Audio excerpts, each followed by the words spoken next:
kasayan, meron lang tayo i-guide na kasayan natin na mahina yung charge ng TC175 niya.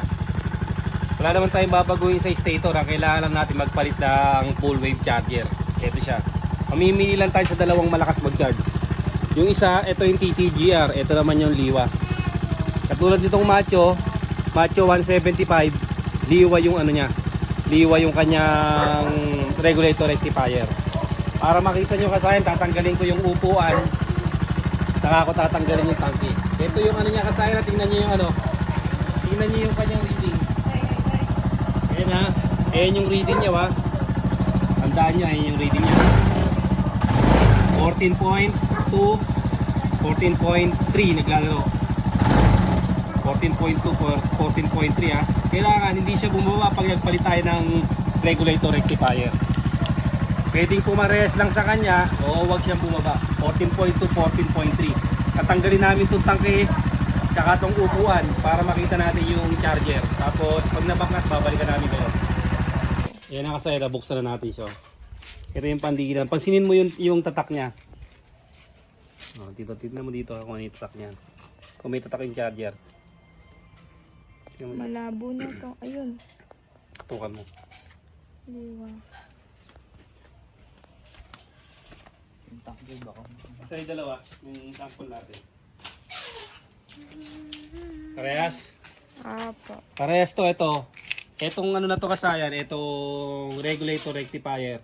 Parehas to ng Macho. Ng Macho ng Supremo. Pati Supremo ganyan. Rosy Passion ganyan din. Pero pansinin niyo yung kulay, may pagkakaiba rito. Sa TTGR, mapapansin niyo wala siyang red white. Ito yung red white. Ayan yung red white ha. Yung red white na yan, diretso rito. Dito yung nakalagay. Ngayon, ang gagawin natin dyan, hindi na natin isasama yung wala na yung red white na yan. Kasi dito yung nagsusupply ng headlight, tail light, park light. Ito siya. Ganito ang gagawin natin. Kasayan sa nag-request nito. Hindi ko lang mahanap yung ano mo, yung request mo, kaya hindi ko mailagay sa screen. Ito siya ha. Tatanggalin mo lang to. Pansinin mo siya. Ayan siya ha. Ito. Ayan yung red white. Wala na yan. Hindi na natin yan. Hindi na natin siya isasama. Kasi ginawa natin itong battery operated. Ganito na rin ang gawin mo. I-battery operated mo na rin yung ano. Ito siya oh. Pupunta na yan doon sa may sa may relay. Sa relay na to mapupunta sa number 87 ng relay. Puntayan mo rito. Ito 87 ang relay. Ito yung relay oh. Ayan siya ba. Ngayon, kung wala kang relay, lalagay mo lang sa accessory wire, solid black. Ito na yung gagawin natin ha. Susuksok lang natin to. Tapos kukunin natin kulay, ito.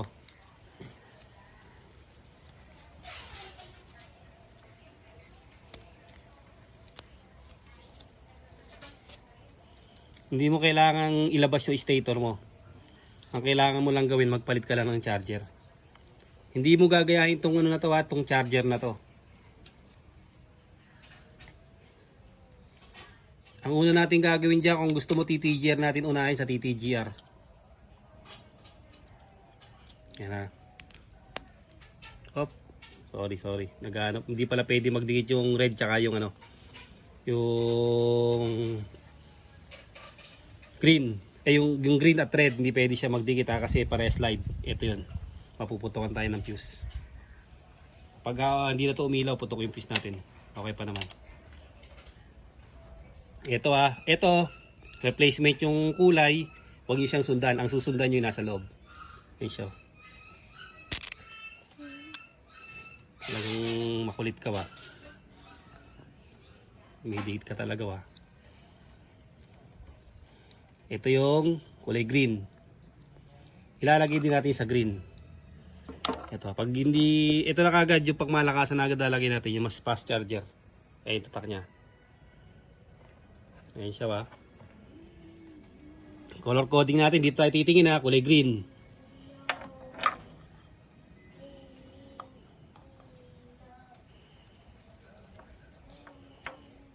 Tapos sa kulay red. Ito yung kulay red. Dito siya tatapat ha. Ito ha. Yung kulay red. Dito naman siya tatapat. Yan Wayne, magano ka ng electrical tape. Lalagyan ko lang ito ng positive. Ayun, sa harapan mo yung tape. Tapos, etong black din to, accessory wire. Itong yellow, ito.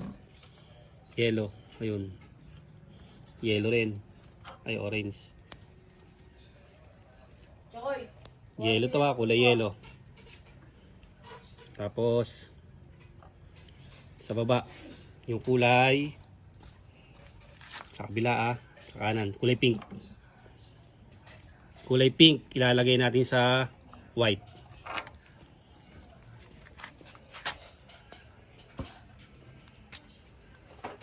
Ito, lalagay natin sa white ha.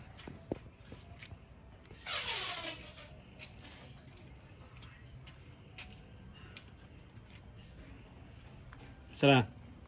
Maliit lang ba, boss? Sana maliit lang. Hindi na kailangan ng gunting yan. Lakihan mo, napakaliit. Hindi na matatakpan yung ano nito. Boss, yes, boss. Kailangan hindi magdidikit din yan. Yan siya, kailangan wala magdidikit. Para hindi tayo maglalagay. Itong ano, black, ilalagay natin sa accessory wire to. Pwede rin natin siya isama sa red. Pero papakita ko muna sa inyo kung ano yung magiging resulta yan. Tignan natin, baka may gas pa kasi nanggal natin yung tangke. Tignan nyo kasahir ha.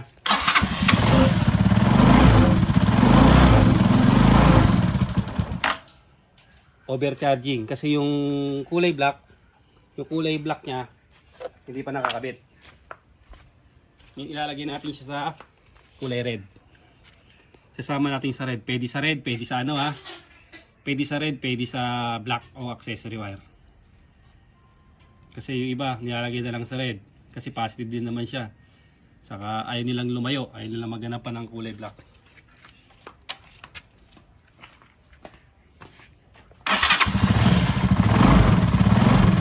Kaya pansinin nyo ngayon yung resulta. Anong mataas? Yung ngayon o yung kanina? Yung kanina? Yung unang-una, Ngayon ito. ano mas mataas na reading? Yung kanina. Yung kanina overcharge yun. Yung pangalawa yun, yung sinasabi ko, yung unang-unang pagbukas natin. Ang pagbukas natin kanina ay 14.2, 14.3 lang. Bibidyo ka pero di pinapanood yung video mo. Tutukan mo mabuti. Oh. Ayan siya kasayan. Kung mapapansin nyo kasayan, biglang angat na yung reading niya. Hindi nyo kailangan magbukas pa sa stator. Ito yung sa stator dito. Hindi nyo kailangan pa magbukas ng stator. Magpapalit lang kayo ng charger. Hindi na natin isusubok tong ano, to TTGR kasi ito na yung magandang reading. Nakuha na natin. Napakaganda nga kasayan, 14.9. Magbubukas tayo ng ano? Magbubukas tayo ng headlight, mini driving light. Ayan siya, reading. Pansinin nyo. Mini driving light, tail light, tapos ito, hindi natin pinatay kanina to ha. Yung brake light. Naka-ready na yan kanina, hindi natin pinatay. Ngayon kasayan, ito, baka isama nyo pa ba? Ito yung red ha. Nakaputol to dito. Nakaputol yung red na to, yung continue, ito. Ang ito, papunta na to ng relay. Kung wala kayong relay, accessory wire. Solid black. Ito, hindi na natin aalisin kasi okay na yung reading niya. Kung gusto yung ilagay sa black, yung ano, yung charger. So may charger ano, yung nag-overcharge kanina, pwede rin.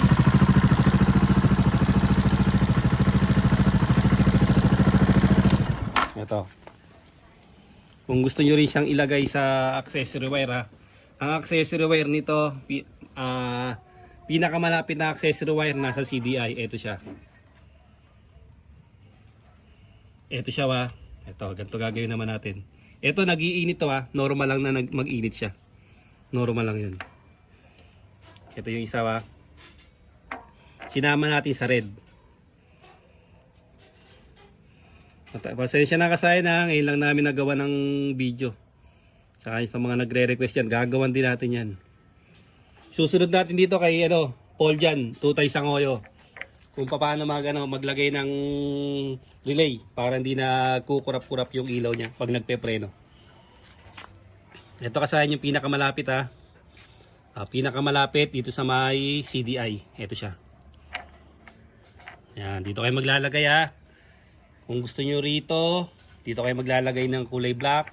O kung gusto nyo dito sa accessory wire, magduduktong kayo sa accessory wire. Ito, yung kulay black na accessory wire, idudukto nyo papunta sa may papunta sa may kulay black ng inilagay natin na charger.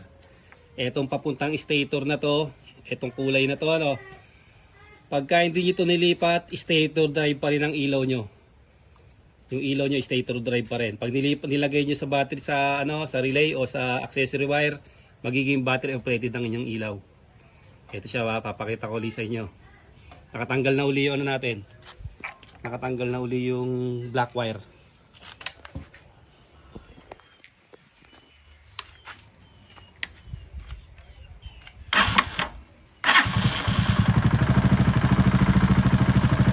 Maubos yung gas.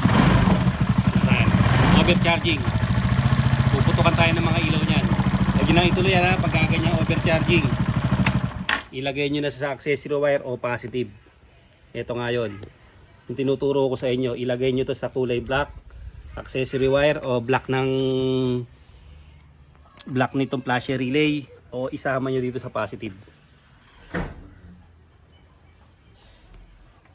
Ganito lang ang gagawin nyo. Wala na kayong gagalawin sa stator para lumakas ang charging. Magpapalit lang kayo ng pangmalakasan na regulator rectifier. Ito na siya, nakakabit na kahit dinitin mo yan, walang overcharging. 14.2 kanina, 14.3. Kahit mag 15.2 pa yan hanggang 15.3, wala kayong magiging problema.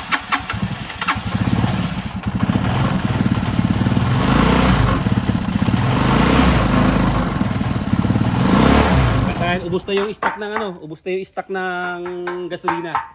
Sana nakatulong to sa ating kasayan. Hanggang dito na lang mga kasayan. Salamat sa panonood.